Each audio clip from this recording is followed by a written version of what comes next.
Y hoy día, bueno, es como una reunión familiar, como que abrimos el link de la casa, porque ustedes no tienen por qué saberlo, pero a Cecilia Rosales la voy a presentar más coloquialmente. La conozco hace más de 10 años. Ella tiene más de un magíster, la conocí ahí cursando un magíster con un magíster profesionalizante, o sea, no un magíster de esos teóricos, trabajando en una escuela, enfrentando los desafíos de la convivencia en una escuela y desafiándose a perfeccionarse. Y no la primera ni fue la última vez, esa hace más de 10 años. Eh, Tomó el desafío de compartir con nosotros una mirada hoy. Me alegra mucho eso, una mirada además en un ámbito que creo que es fundamental. Ella decidió titularlo Ciudadanía y Cuidado y conectarlo con los desafíos del currículum, ¿no? Es precisamente esa la perspectiva que nos interesa y creo que la perspectiva que nos desafía en este tiempo. Y digo que tomó el desafío porque originalmente, y esto no es menoscabar que tenemos a Cecilia hoy, teníamos invitado a Juan Pablo Álvarez, pero él no pudo estar hoy porque nos alegramos, él asume la coordinación nacional de convivencia hoy también en el Ministerio de Educación. Y por eso él no puede estar hoy día aquí. ¿Eh? Pero dejó una estupenda representante, y no es porque tenga un cierto grado de amistad con Cecilia, sino que precisamente porque la conozco hace tiempo, sé el trabajo que ha hecho, sé la perspectiva que ha desarrollado y cómo se ha desafiado a ir ampliando su mirada en este ámbito, y no por nada ya es parte del equipo del PACES, y además es coautora del documento con el que iniciamos este ciclo, ¿no? Ese documento que la Comisión Asesora del Ministro entregó el día 4 de abril, sobre recomendación, una mirada de contexto, una mirada de la literatura actualizada, ¿no? Y recomendaciones para abordar los desafíos en convivencia. Así es que contento de que Cecilia nos acompañe hoy día y ella nos va a compartir ahora lo que ha preparado y después nos vamos a dar un tiempo para preguntas y comentarios. Todo tuyo, Cecilia. Muchas gracias. Buenas tardes a todos y a todas. Espero que estén bien. Bueno, tremenda presentación y tremendo desafío también, después de haber estado Vero, Claudia, con quienes trabajamos en PACE. Y también contenta contarles de Juan Pablo, de que también tenemos ahí un vínculo cercano, ¿no es cierto?, con el Ministerio de Educación, pero ahí donde las papas queman, ¿no es cierto?, directamente, y tener hartos desafíos ahí para poder quizás transmitir de alguna manera las orientaciones que venimos trabajando en PACE, y me imagino que también vienen trabajando ustedes. Así es que yo les quiero compartir ahora una mirada también, un enfoque complementario a todo lo que se ha ido trabajando, ¿no es cierto?, en convivencia escolar, una mirada desde la ética del cuidado, una mirada también que es complementaria con las competencias ciudadanas y cómo de alguna manera se pueden operativizar, ¿no es cierto?, o se pueden hacer la bajada, entre comillas, ¿no es cierto?, acompañar desde el currículum. Ya, para eso les voy a compartir pantalla.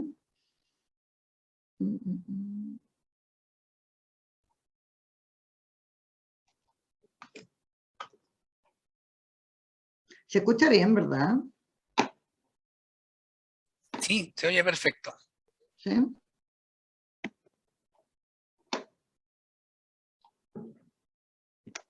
Ya, ahí se ve. Sería mejor si la pones en presentación para que se vea completa. Eso estoy tratando de hacer. Ahí sí. Ahí. Ahí sí. Ya, entonces vamos a comenzar un poco y me gustaría que quizás en el chat o a modo de comentario de manera verbal me dieran algunas nociones, ¿no es cierto?, de qué entienden por ciudadanía y cuidado, por ambos conceptos, ya sea vinculado o por separado, y cómo pueden ustedes de alguna manera vincular estas dos palabras, ciudadanía y cuidado. ¿Qué se les viene a la mente cuando se les habla de ciudadanía y cuidados de manera conjunta? Si me pueden decir algo, comentar algunas nociones que tengan de estos conceptos, o cómo se viven en la escuela.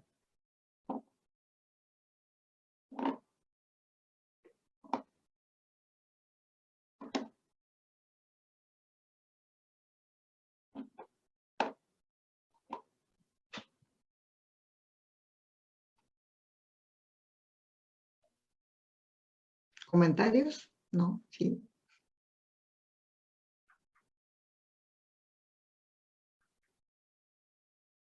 Ya, participación.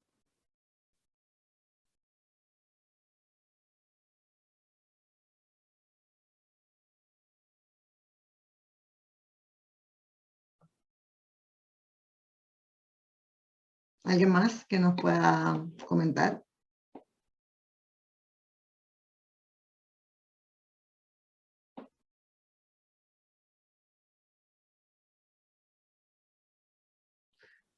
Derechos y deberes, ya vinculado a la convivencia desde la perspectiva de habilidades involucradas. Ya.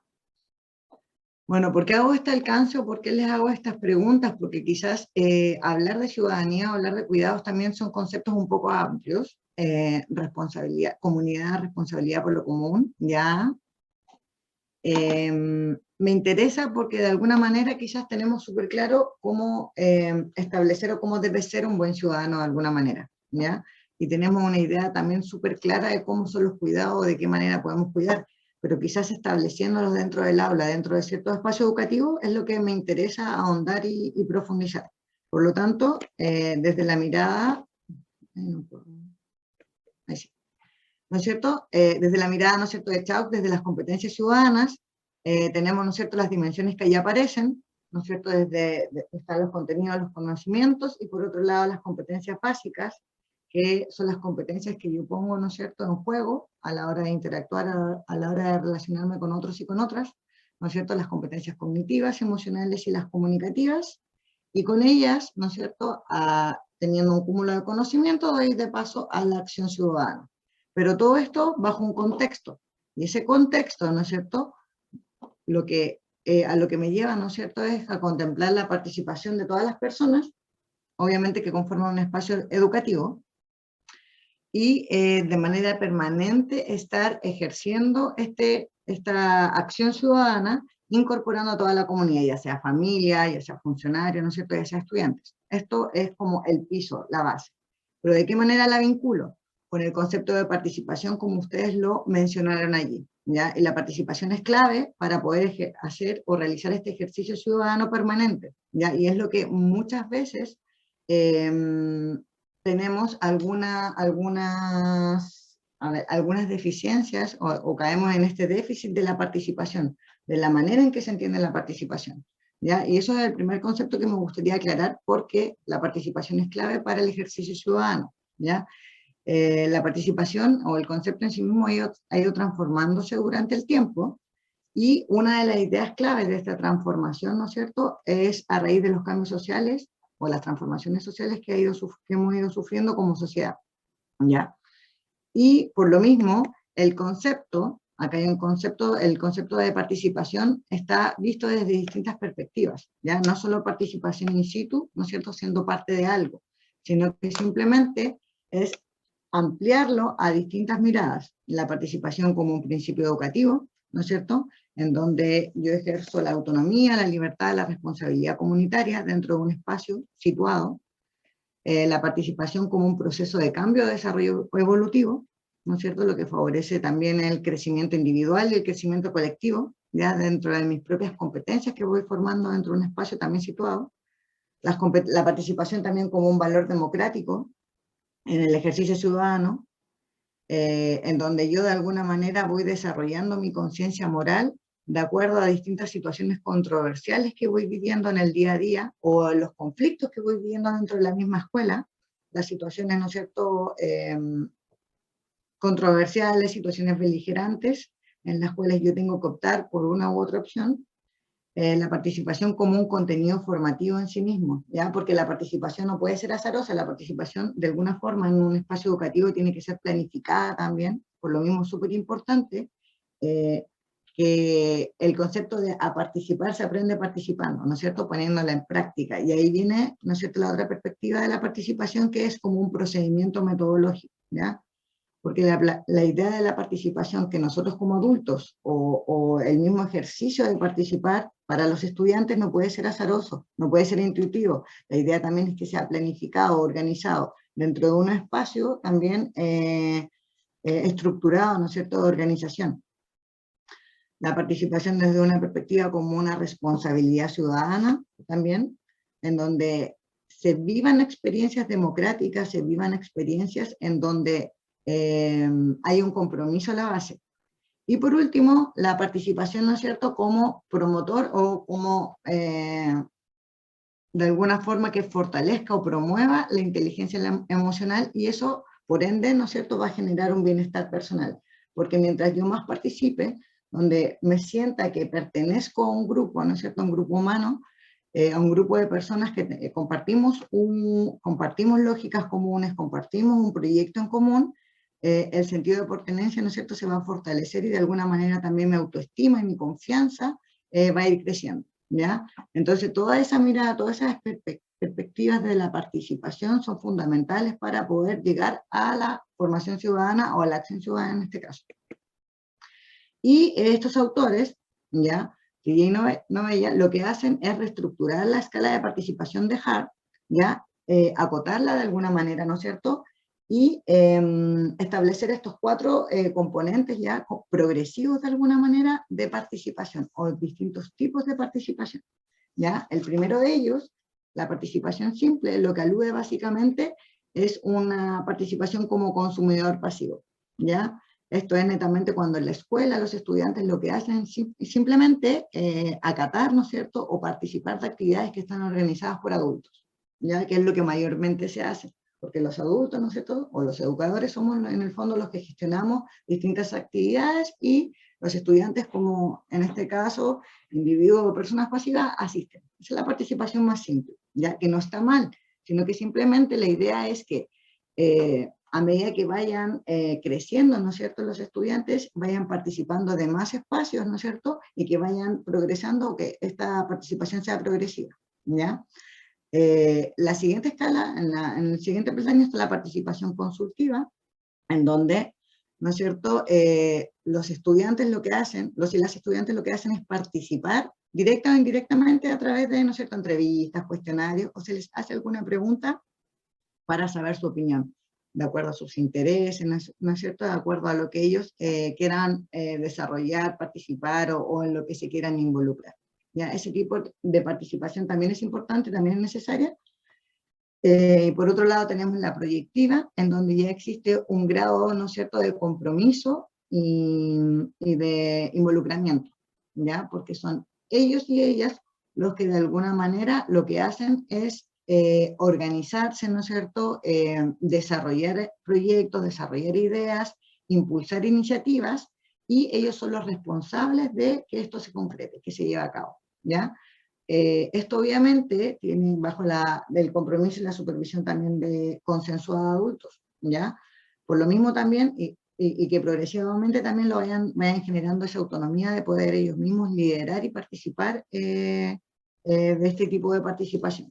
Y por último, ¿no es cierto?, el tipo de participación como el ideal al que se aspira a alcanzar, ¿no es cierto?, que son estudiantes mucho más grandes, es la metaparticipación, en donde ellos se cuestionan básicamente el tipo de participación en el cual están participando, valga la redundancia, ¿ya? En este caso, lo que hacen es cuestionarse si la participación que están llevando a cabo es legítima, cuáles son los alcances o límites que están teniendo, o de qué manera, o cuestionarse si todas las personas están participando, si de la manera en la que lo están siendo inclusivos, están siendo de alguna forma pasando a llevar a alguien, o están invitando a toda la comunidad, ¿no es cierto? Ese tipo de participación es como el ideario, lo que se aspira de alguna forma. Y, bueno, lo que apuntan estos autores, que por lo demás estos autores también son la base teórica del plan de formación ciudadana, ¿no es cierto?, vigente, y que por lo demás ahora se reestructuró este año, ¿no es cierto? En lo que se espera de alguna manera es que todos los estudiantes, desde prebásica hasta cuarto medio, ¿no es cierto?, en este caso, pasen por algún tipo de evento, ¿no es cierto?, o que vivan algún tipo de participación significativa, y que lo ideal es que escalen, ¿no es cierto?, en estos 4 tipos de participación. ¿Y por qué hablo de esto? De la metaparticipación y la importancia de vincularse, ¿no es cierto? Porque, como dije anteriormente, la participación genera de alguna manera bienestar, genera sentido de pertenencia, genera un conocimiento de mí mismo, de mis propias competencias, de mi alcance y mis límites, tanto individual como colectivamente, ¿ya? De cómo yo me posiciono dentro de un espacio físico y de un espacio, ¿no es cierto?, relacional, de un espacio emocional, en un espacio vincular. Y por lo mismo, me voy al otro concepto. Acá estábamos hablando, ¿no es cierto?, de lo que era ciudadanía, la importancia de la participación para el ejercicio ciudadano, y ahora me voy al otro concepto, que es el de cuidados, ¿ya? Y cómo se vincula, ¿ya? Está dentro del cuidado, de la ética del cuidado, ¿ya? La ética del cuidado surgió como una crítica a la ética de la justicia, ¿ya? La ética del cuidado habla básicamente de un cuidado vincular, de un cuidado afectivo, de un cuidado emocional que tiene que estar permanente, ¿ya? La ética de la justicia, tengo estos dos autores, ¿no es cierto?, que están en contraposición de alguna manera. La ética de la justicia lo que hace básicamente, ¿no es cierto?, de acuerdo al desarrollo moral de las personas en general, lo que hace es una ética universalista que en el fondo engloba a todas las personas en base a la justicia y a los derechos, ¿ya?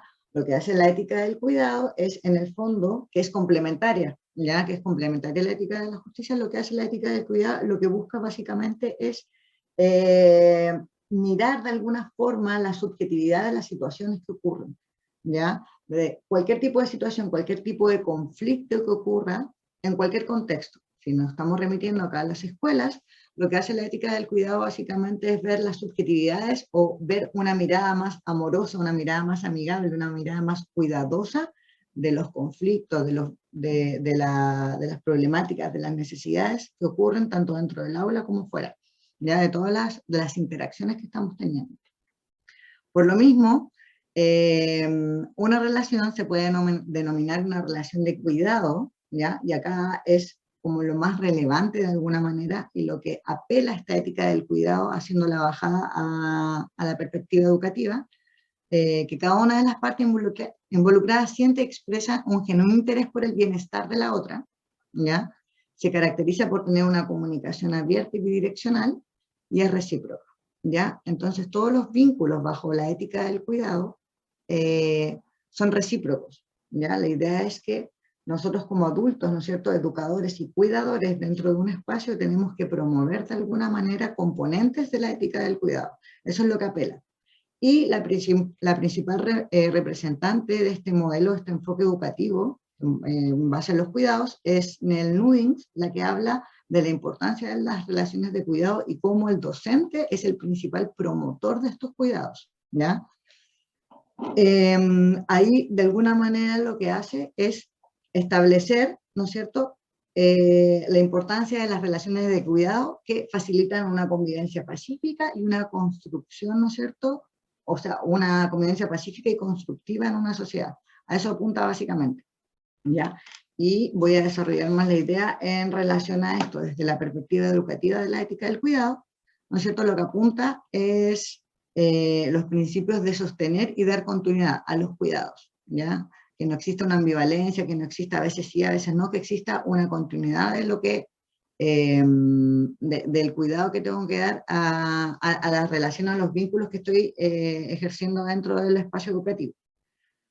Bajo el principio de cuidar y ser cuidado es una necesidad básica humana. Y esta autora lo que hace es proponer un modelo, ¿no es cierto?, que consta de 4 etapas básicamente, que es el modelado, el modelado, y lo que busca básicamente, claro, que es el aprendizaje vicario. Como docente, ¿no es cierto?, nosotros estamos en constante, estamos constantemente dando el ejemplo a los estudiantes, a los y las estudiantes en todo momento, ¿ya? O sea, habla de la coherencia, de la integridad, de cualquier acto, cualquier acción, ¿no es cierto?, que yo esté realizando, va a ser aprendido, ¿no es cierto?, de alguna manera por los estudiantes que están dentro de una sala de clase o en cualquier espacio educativo. Por otro lado, también habla del diálogo, de la importancia del diálogo para conocer, de alguna manera, cómo se siente la otra persona, en este caso nuestros estudiantes, ¿ya? Esta reciprocidad del interés de saber cómo se siente la otra persona y enseñar también a que ese cuidado también tiene que ser devuelto de alguna manera. Por lo mismo, una idea muy práctica para poder trabajar este diálogo constante es a través de, por ejemplo, situaciones controversiales o dilemas morales, ¿ya? Otro aspecto importante también acá es que a través del diálogo que puede darse en todo momento, esta autora lo que señala es que vamos conociendo a las personas y en este conocer, en este vínculo afectivo, en este vínculo de interacciones constantes, se va generando un lazo de confianza en el cual de alguna manera voy creando un sentimiento moral, un sentimiento ético mucho más profundo, lo que hace a la otra persona actuar de una manera más sana y menos violenta, ¿ya? Eso es a través del diálogo.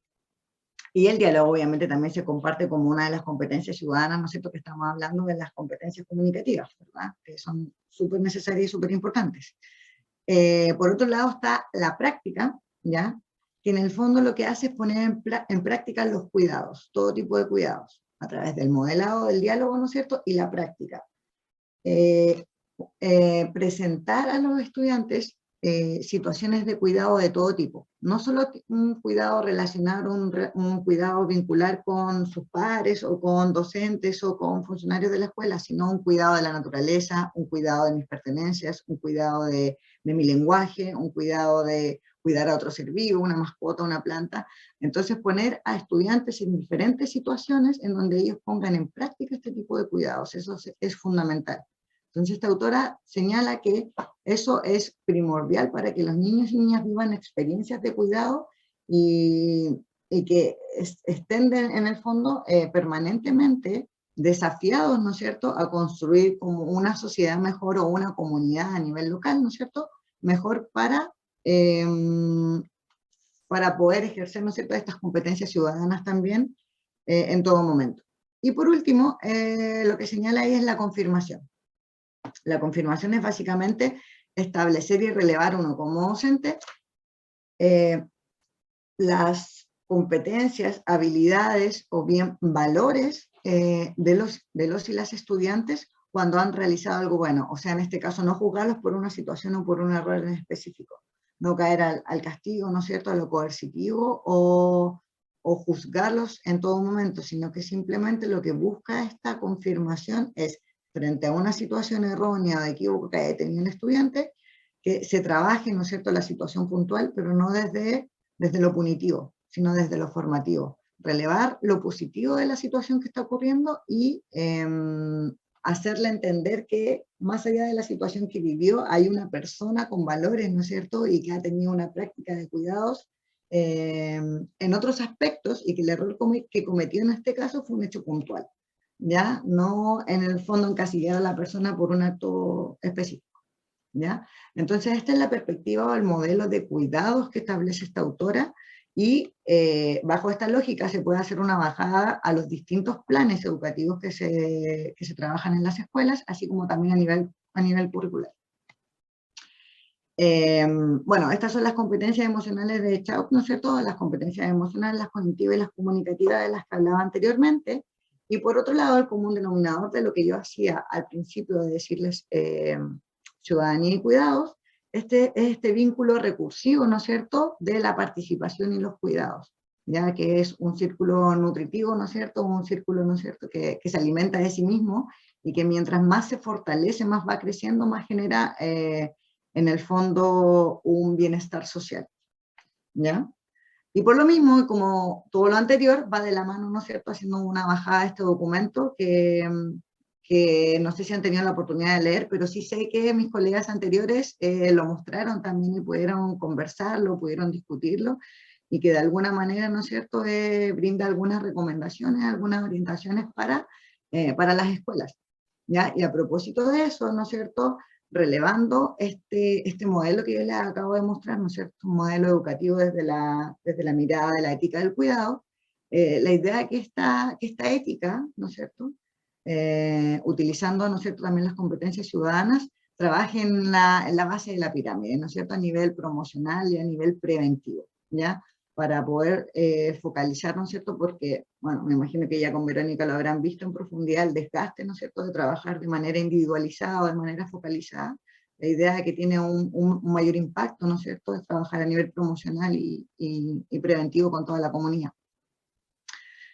Por lo mismo, las recomendaciones que aparecen allí, ¿no es cierto?, son básicamente valorar las actividades de aprendizaje lúdicas, recreativas y artísticas, generar espacio de discusión, reflexión y la construcción de normas de interacción en el aula, y eso es fundamental en todo momento, ya el tema de consensuar y trabajar democráticamente las normas dentro del aula, implementar metodologías de enseñanza y aprendizaje, ¿no es cierto?, con una contextualización de acuerdo a los intereses de los propios estudiantes, y incorporar a las familias, que eso también lo voy a mencionar en la propuesta también de recomendaciones para el currículum, incorporar a la familia dentro del currículum, sobre todo ahora porque ha habido una desconexión a propósito de la pandemia, ¿no es cierto?, una desconexión gigante en relación a lo que está ocurriendo dentro de las escuelas, en esta nueva escuela en la que estamos, ¿no es cierto?, con distintos conflictos, distintas problemáticas, que no necesariamente son, yo no considero que sean, o sea, se han agudizado un montón de problemas, pero hay situaciones en las cuales quizás de la manera en que las resolvemos ha sido la manera quizás equívoca o errónea. Y por lo mismo es importante problematizarlas, ¿ya? Entonces, lo que yo les traigo acá, básicamente, son estas 6 propuestas de trabajo. No voy a ir a lo curricular específico de trabajar los aprendizajes transversales, ¿no es cierto?, y cómo se pueden ir incorporando, porque eso ya hay varios documentos que ya lo entregan, ¿no es cierto?, con el objetivo específico para cada nivel de asignatura. Yo considero que esa es una herramienta funcional y es súper importante, pero desafortunadamente lo que estamos viviendo ahora siento que es complejo, que las docentes o el cuerpo docente en las escuelas muchas veces no tienen el tiempo suficiente para planificar o para poder ir como al detalle de cómo aunar quizás esos objetivos, pero considero que a nivel más holístico se pueden trabajar otro tipo de aprendizajes en base a proyectos, ¿ya? ¿Y qué proyectos son estos? Trabajar en función de comunidades de aprendizaje, el aprendizaje basado en proyectos, básicamente, los fondos de conocimiento, el aprendizaje servicio, trabajar en función de el plan de gestión de la convivencia escolar y aunarlo incluso con el plan de formación ciudadana, ¿ya? Entonces, ¿cómo se desarrolla esto de alguna manera? Las comunidades de aprendizaje, ¿no es cierto? Me imagino que han escuchado hablar de esto, ¿no?, obviamente, que van dirigidas, ¿no es cierto?, a toda la comunidad.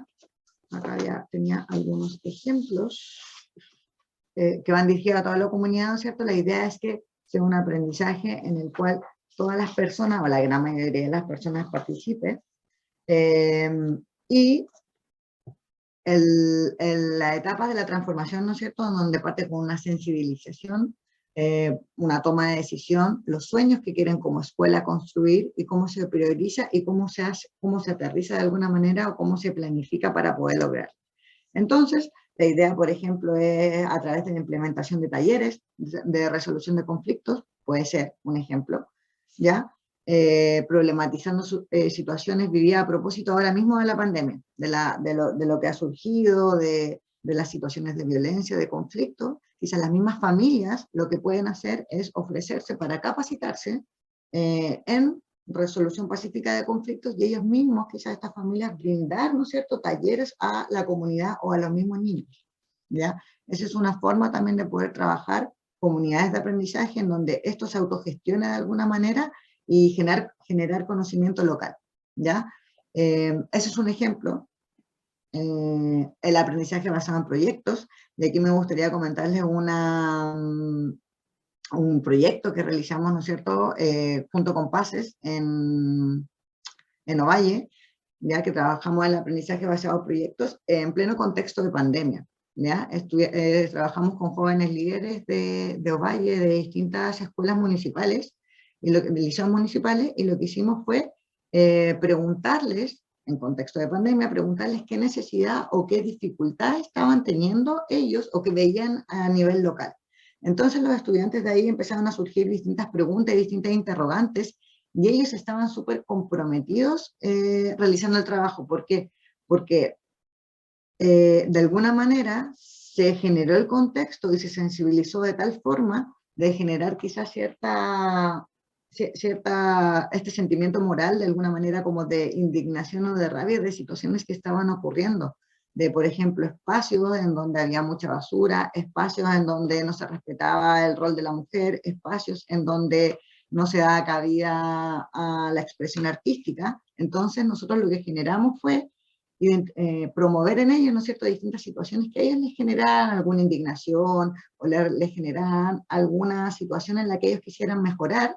Entonces ellos mismos identificaron eso y empezaron a trabajar en función de cómo transformar esos espacios y poder, ¿no es cierto?, crear alguna actividad, alguna iniciativa para la mejora, que contribuyera tanto a ellos, porque a ellos, les volvemos al tema de lo que les hablaba, de este sentido como de participación, de generar confianza, autoestima e incluso empoderamiento, ¿no es cierto?, de temáticas que a ellos de verdad les interesaban. Entonces, resultó una experiencia súper bonita, en donde incluso participó hasta el alcalde de Ovalle, comprometido, ¿no es cierto?, con estas transformaciones que se estaban dando en esta localidad, ¿ya? Entonces el aprendizaje basado en proyectos, de alguna manera, se vincula directamente con el currículum, ¿ya? Requiere un pensamiento crítico, trabajar en base a la resolución de problemas, ¿no es cierto? Todos los estudiantes también trabajaron de manera colaborativa. ¿No es cierto?, que obviamente implica la indagación y creación de algo nuevo, o quizás de la transformación de algo que ya estaba. Está organizada a partir de un desafío abierto, y ahí suma y sigue, ¿no es cierto?, pero la importancia es la participación y ser, de alguna manera, promover en ellos que pueden llegar a ser agentes de cambio, no porque estén en la escuela, no porque estén en un espacio pequeño, no pueden ser promotores o gestores de espacios, ¿no es cierto?, fuera de su comunidad, o tanto dentro de su comunidad también. Eso por un lado, aprendizaje basado, o sea, aprendizaje basado en proyectos. Por otro lado están los fondos de conocimiento, ya que es otra estrategia también para desarrollar o trabajar dentro de las escuelas, que básicamente es un trabajo vinculado con las familias, directamente con las familias, ¿ya? Y trabajar con los recursos, ¿no es cierto?, o con todo el conocimiento y con todo el bagaje idiosincrásico cultural que pueda tener, ¿no es cierto?, la familia, independiente del contexto. ¿A qué voy con esto? La pandemia propició de alguna forma, ¿no es cierto?, estar desde la virtualidad, lo cual nos abrió un mundo, por decirlo de alguna manera, dentro de las casas de los estudiantes, ¿no es cierto? Entonces, lo que podíamos hacer de alguna manera era conocer qué había dentro de sus casas, o sea, a través de la pantalla veíamos que había quizás la mamá tocando guitarra, un hermano realizando algún juego, o quizás en zonas rurales también pudimos ver los contextos o el trabajo y inmiscuirnos de alguna manera en la vida de cada familia, lo cual sirvió de alguna forma de insumo para poder trabajar, planificar y crear, ¿no es cierto?, nuevas formas de enseñar a propósito de sus propias realidades, ya de su propio contexto y de sus propios intereses. Y eso fue súper nutritivo para establecer, ¿no es cierto?, metodologías o estrategias o crear acciones en función de sus propios conocimientos, de sus propios intereses, ¿ya? Por lo mismo, lo que buscan estos fondos de conocimiento es generar oportunidades situadas, construcción de aprendizajes significativos y profundos, minimizar y erradicar sesgos culturales y o socioeconómicos, fortalece, ¿no es cierto?, la relación con las familias, porque ahí tiene que haber una reciprocidad, ¿no es cierto?, y una colaboración permanente, si voy a trabajar desde esta metodología, un vínculo con las familias, ¿no es cierto?, promueve el sentido de pertenencia y un compromiso, ayuda a recontextualizar el conocimiento y las destrezas que han adquirido en sus hogares, y derriba también obviamente las jerarquías de conocimiento, ¿ya? O sea, también hay un aprendizaje y un conocimiento valioso desde las familias que pueden aportar y brindar, ¿no es cierto?, a las escuelas, y es un recurso súper potente para trabajarlo también.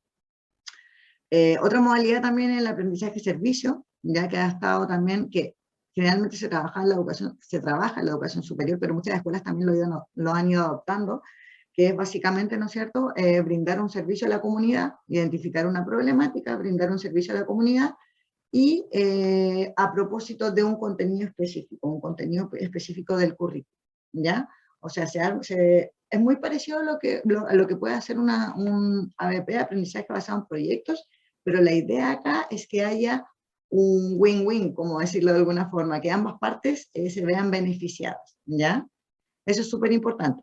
Entonces, la idea también es definir un objetivo claro de servicio a la comunidad, establecer los objetivos de aprendizaje esperados, anticipar riesgos, administrar recursos, delegar responsabilidades y ser guías en el proceso de aprendizaje. Por otro lado, tenemos, bueno, eso en base a netamente lo que son proyectos, ¿ya? De ahí es súper importante también que se pueden articular son el trabajo y que también va de la mano de la ética del cuidado, obviamente. Todo esto va fortaleciendo y trabajando y promoviendo competencias ciudadanas y la metodología o el enfoque de la ética del cuidado. Trabajar intergeneracionalmente, ya eso es súper importante y que también ayuda al cuidado, a fortalecer el cuidado, ¿no es cierto? Estudiantes más grandes que puedan generar aprendizajes o promover aprendizajes o aprender en compañía de estudiantes más pequeños, ¿ya? Eso es súper importante y también es súper nutritivo para establecer vínculos afectivos también de cuidado. Por otro lado, dentro de la política de convivencia escolar, ¿no es cierto?, está, ¿no es cierto?, una de las dimensiones está la participación democrática y la colaboración, eso es fundamental. Y hay también la resolución pacífica, ¿no es cierto?, de conflictos también, ¿ya? Y acá, dentro de, para unarlo, ¿no es cierto?, con el currículum y la base de la pirámide, ¿no es cierto?, es fundamental poder trabajar este tipo de metodologías. Y el documento, como les señalaba, las orientaciones, ¿no es cierto?, para la elaboración del plan de formación ciudadana también se incorporan áreas de participación y para garantizar también el desarrollo de una cultura democrática y ética en la escuela. Pero a lo que voy, no cualquier tipo de ética, sino que también sea vinculada no solo a la ética de la justicia, sino también a la ética del cuidado. Y como les decía, documentos como este están, ¿no es cierto?, están a la base, están al alcance de poder hacer la bajada, ¿no es cierto?, trabajar distintas competencias ciudadanas y cómo articularlas con el currículum directamente.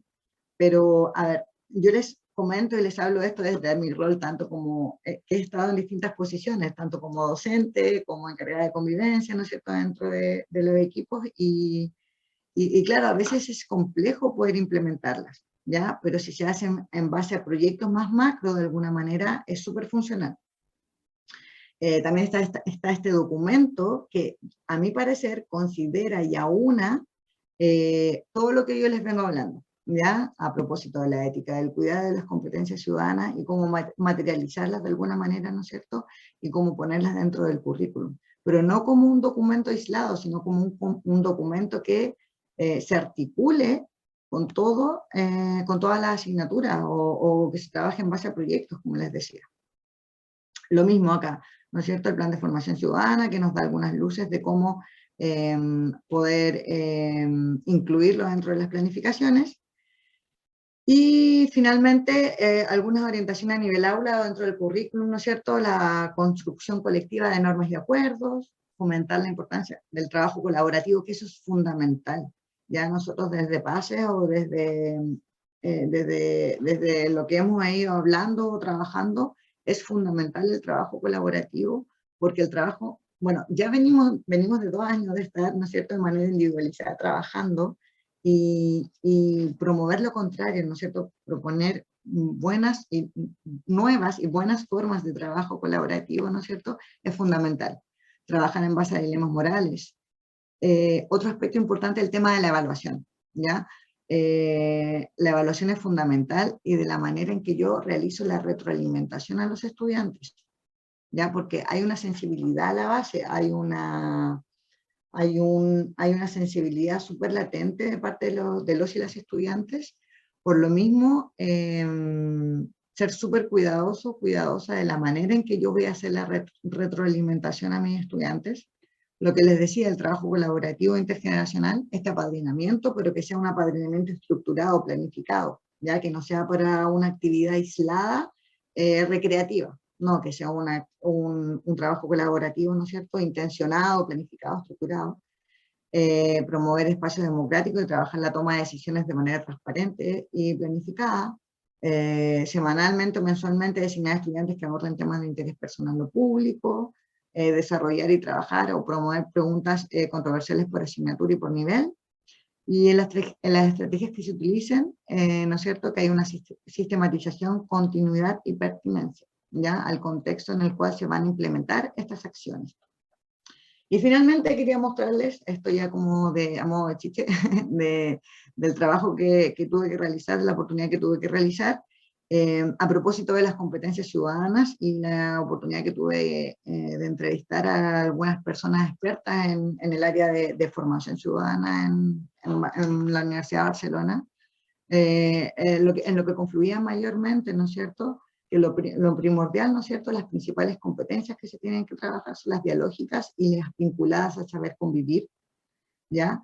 Que la formación ciudadana se debe trabajar desde la prebásica, es fundamental, pero no trabajarla ya desde ya como un ejercicio ciudadano, no quedarnos con la idea de que a futuro va a ser un buen ciudadano, no, desde ahora ya, desde que está en la escuela, tomar en cuenta a los y las estudiantes como ciudadanos pertenecientes a un espacio, ¿no es cierto?, a un espacio en el cual ellos también pueden tomar decisiones y enseñarles, como les decía, a participar se aprende participando y a ser ciudadano también se aprende, ¿no es cierto?, participando, ejerciendo competencias ciudadanas, pero tenemos que darle los espacios, el tiempo, ¿no es cierto?, para poder hacerlo.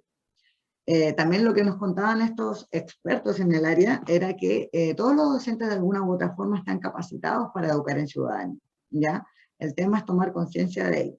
Quizás obviamente de manera estructurada y planificada, obviamente hay que encauzar ese trabajo, pero quizás de alguna forma nosotros ya ser ciudadanos podemos enseñar a ser ciudadanos a otros y otros. La familia es una entidad imprescindible, ¿no es cierto?, para colaborar en los ámbitos de ciudadanía, y ahí va de la mano con lo que les decía yo de incorporar a la familia en estos espacios, ¿no es cierto?, en estos proyectos, en esta forma de poder hacer pedagogía. Y todas las escuelas están trabajando distintos aspectos de la formación ciudadana, aunque no lo hagan explícitamente. Me he encontrado con escuelas en donde trabajar el plan de formación ciudadana a veces es un poco tedioso o lo consideran como más pega de alguna manera, o dicen, oh, hay que hacer algo más. Pero en el fondo también darse cuenta que ellos ya están haciendo algunas acciones o ya están implementando acciones de formación ciudadana. La idea es visibilizarlo, ¿no es cierto?, relevarlo. Y la participación de toda la comunidad, ¿no es cierto?, es primordial para que se lleven a cabo estas pedagogías, ¿no? O esta nueva forma de ver la pedagogía. Y finalmente, en síntesis, las competencias ciudadanas y la ética del cuidado buscan de manera conjunta un bienestar social. La escuela no puede y no debe ser la misma a propósito de la pandemia y todas las transformaciones que hemos sufrido. Hemos sido impactados por una serie de transformaciones, como les decía, y que nos han movilizado a otras formas de ser, de estar y de convivir. Todas y todos somos cuidadores innatos, y todas y todos podemos colaborar en promover las competencias ciudadanas que contribuyen a fortalecer vínculos y a mejorar la convivencia y disminuir la violencia. Y promover un sentido comunitario y de responsabilidad social es fundamental. Eso era lo que quería compartirles, mostrarles, y no sé si les hace sentido, cómo lo ven, si hay alguna duda, consulta.